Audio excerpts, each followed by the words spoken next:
Hello friends, welcome back to my channel Safal Guruji.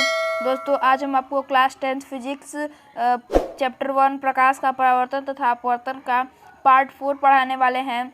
दोस्तों, हमने part 1, part 2 और पार्ट 3 पढ़ा दिया है। उस वीडियो का लिंक डिस्क्रिप्शन में दिया हुआ है, आप जाकर जल्दी से उस वीडियो को देखिए, तभी ये वीडियो समझ में आएगा। तो चलिए बिना किसी देरी के वीडियो को शुरू करते हैं।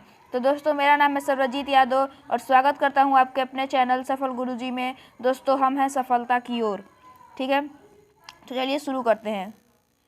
दोस्तों, सबसे पहले देखेंगे प्रतिबिंब किसे कहते हैं। ठीक है दोस्तों, प्रतिबिंब किसे कहते हैं। तो देखिए दोस्तों, प्रतिबिंब किसे कहते हैं। यदि दर्पण के सामने किसी वस्तु को रखा जाए तो उस वस्तु की आकृति दर्पण में बन जाती है। इसी आकृति को प्रतिबिंब कहते हैं। ठीक है दोस्तों, समझ में आ रहा है। मतलब अगर दर्पण के सामने आप खड़े होंगे तो आपका अपना चेहरा दर्पण में दिखाई देता है। अतः वस्तु के किसी बिंदु से चलने वाली प्रकाश किरणें परावर्तन या अपवर्तन के पश्चात जिस बिंदु पर मिलती हैं या मिलती हुई प्रतीत होती हैं, उस बिंदु को प्रथम बिंदु, रुकिए दोस्तों, प्रथम बिंदु का प्रतिबिंब कहते हैं। ठीक है दोस्तों, मतलब देखिए, समझिए, बात को गौर करिए। वस्तु के किसी बिंदु से चलने वाली प्रकाश किरणें परावर्तन या अपवर्तन के पश्चात जिस बिंदु पर मिलती हैं या मिलती हुई प्रतीत होती हैं, उस बिंदु को प्रथम बिंदु का प्रतिबिंब माना जाता है। ठीक है दोस्तों, तो दोस्तों इसे आप नोट कर लीजिएगा। ये सब चीज़ें याद करने वाली चीज़ें हैं। तो जैसे मैं लिखवा रहा हूँ आपको, ये देख कर लिख लीजिए, नोट कर लीजिए और याद कर लीजिएगा। दोस्तों, ये पूछ भी सकता है आपके बोर्ड एग्जाम में। ठीक है दोस्तों, तो अब देखिए, हम समझते हैं प्रतिबिंब के प्रकार। ठीक है दोस्तों, अब समझते हैं प्रतिबिंब के प्रकार। देखिए, प्रतिबिंब निम्न दो प्रकार के होते हैं। पहला होता है वास्तविक प्रतिबिंब, दूसरा होता है आभासी प्रतिबिंब। ठीक है दोस्तों, दूसरा आभासी प्रतिबिंब होता है। तो पढ़ते हैं वास्तविक प्रतिबिंब, रियल इमेज। जब किसी बिंदु वस्तु से चलने वाला प्रकाश, रुकिए, जब किसी बिंदु, यहाँ देखिए, जब किसी बिंदु वस्तु से चलने वाली प्रकाश की किरणें दर्पण से परावर्तन के पश्चात किसी दूसरे बिंदु पर वास्तव में मिलती हैं, तब वह प्रतिबिंब वास्तविक प्रतिबिंब कहलाता है। मतलब देखिए, आपने डेफिनेशन में पढ़ा था कि मिलती हुई प्रतीत होती हैं या मिलती हैं। तो अगर वास्तव में मिलेगी तो वो कहेगा वास्तविक प्रतिबिंब। लेकिन वही इसका ठीक उल्टा ये आभासी प्रतिबिंब। देखिए, आभासी प्रतिबिंब, सॉरी,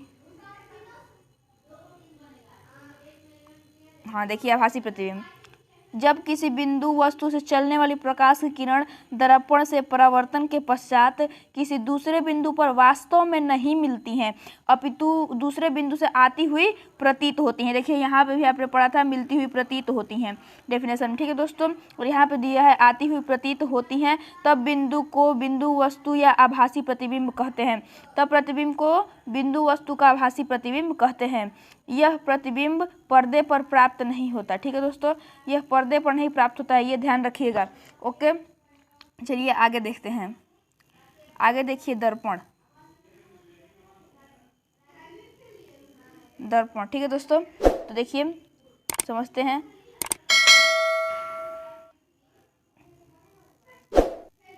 किसी चिकने पृष्ठ पर कलई अथवा लाल ऑक्साइड का लेप करके दूसरे पृष्ठ को परावर्तन बना देने पर यह निकाय दर्पण कहलाता है। देखिए, मैं समझाता हूँ। मान लीजिए कि ये कोई मतलब चिकना पृष्ठ है। ठीक है दोस्तों, इसे समझ लीजिए। अब इस साइड इसका क्या कर देंगे, कलर कर देंगे। ठीक है दोस्तों, इधर लेप कर देंगे, वो अरे कलई कर देंगे इधर, मतलब उसको कलई कर देंगे। चिकने पृष्ठ पर कलई अथवा लाल ऑक्साइड का लेप कर दिया जाता है। ठीक है, तो ये वाला जो इसका इस साइड वाला जो ये पोर्शन है, ये वाला पोर्शन, ये परावर्तक बन जाएगा। ठीक है दोस्तों, अब इस पे मतलब इसमें आप जब इसके सामने यहाँ पे कोई व्यक्ति खड़ा होगा, ठीक है दोस्तों, कोई व्यक्ति खड़ा होगा तो उसका प्रतिबिंब यहाँ पे दिखाई देगा, इसमें दिखाई देगा। तो इसे हम लोग दर्पण कहते हैं। और इसका उदाहरण हो जाएगा कांच, यहाँ पे दिया हुआ है, देखिए यहाँ पे उदाहरण कांच दिया हुआ है। ठीक है दोस्तों, तो अब देखते हैं हम लोग दर्पण के प्रकार भी होते हैं, दर्पण भी प्रकार होता है। देखते हैं पहले, सबसे पहले देखते हैं समतल दर्पण।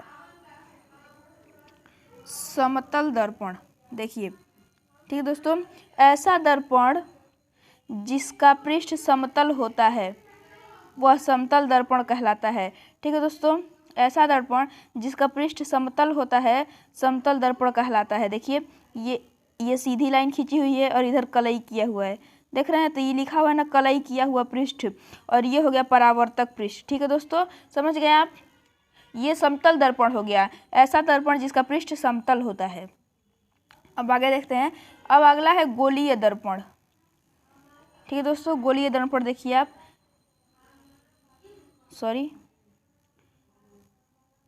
गोलीय दर्पण। ठीक है, तो गोलीय दर्पण में पढ़िए, ऐसा दर्पण जिनका परावर्तक पृष्ठ गोलीय होता है गोलीय दर्पण कहलाता है। ये दर्पण कांच के खोखले गोले के कटे भाग होते हैं। मतलब देखिए ये गोला है मान लीजिए, ठीक है, तो ये खोखला है, ऐसे केवल गोला नहीं है, ये खोखला है, मतलब इसके उस साइड भी ऐसे, इसको 3D फिगर में बना नहीं सकता हूँ, तो देखिए समझने की कोशिश कीजिए आप, ये गोले का एक गोला समझ लीजिए। ठीक है, ऐसे समझिए आप, रुकिए एक मिनट, ऐसे समझिए आप लोग, ये एक गोला है, ठीक है, और इस गोले का ही आधा कटा हुआ जो ये भाग होगा, आधा कटा हुआ भाग, यही जो होता है, ये भाग जो होगा ये होगा उत्तल दर्पण। देखिए इस पृष्ठ पर कलई किया होता है, ठीक है, और ये होता है इसका परावर्तक पृष्ठ, ये उत्तल दर्पण होगा। और जस्ट इधर समझिए, इस कटे वाले भाग को क्या बोलेंगे, इधर कलई किया होगा, और इस पृष्ठ को जो परावर्तक पृष्ठ होगा ये वाला, इसे बोलेंगे अवतल दर्पण। ठीक है दोस्तों, चलिए समझाता हूँ आगे अभी। तो खोखले गोले के कटे हुए भाग को यहाँ पे दिए हुए देख लीजिए, खोखले गोले कटे हुए भाग होते हैं। गोलीय दर्पण बनाने के लिए कांच के खोखले पतले गोले के एक भाग को काट देते हैं, वो उसके पतले तल पर पारे अथवा चांदी की कलाई कर देते हैं तथा उसके ऊपर लाल ऑक्साइड का लेप कर दिया जाता है। इससे इसका दूसरा तल परावर्तक तल बन जाता है। ठीक है दोस्तों, समझ आ गया, चलिए देखते हैं आगे। तो देखिए दोस्तों, अभी देखिए गोलीय दर्पण के प्रकार यहाँ दिया हुआ है ना, गोलीय दर्पण के प्रकार समझिए। देखिए गोलीय दर्पण के प्रकार दो प्रकार के होते हैं, दिया हुआ है। देखिए पहला होता है अवतल दर्पण। अवतल दर्पण, अवतल दर्पण में परावर्तक पृष्ठ अंदर की ओर अर्थात गोले के केंद्र की ओर वक्रित होता है, यानी झुका हुआ होता है। इनमें उभरे तल पर कलई होती है। जैसे देखिए दोस्तों यहाँ पे दिया हुआ है, ये रहा अवतल दर्पण, ये अवतल दर्पण दिया हुआ है ना, तो देखिए यहाँ पे ये है परावर्तक तल, ये जो देख रहे हैं आप ये परावर्तक तल है, और ये कलई किया हुआ है। ठीक है दोस्तों, और ये ऐसे झुका हुआ है, तो इसका जो ये घुसा हुआ होता है और उसके उभरे तल पर कलई होती है, उसे हम लोग कहते हैं। ठीक है दोस्तों, अब देखिए उत्तल दर्पण। उत्तल दर्पण किसे कहते हैं, ये देखिए उत्तल दर्पण। उत्तल दर्पण में परावर्तक पृष्ठ बाहर की ओर वक्रित होता है, इनमें दबे हुए तल पर कलई होती है। चित्र 10.9 देखिए, इसमें देखिए, इस चित्र में बोल रहे देखने के लिए, सॉरी, देखिए यहाँ पर, देखिए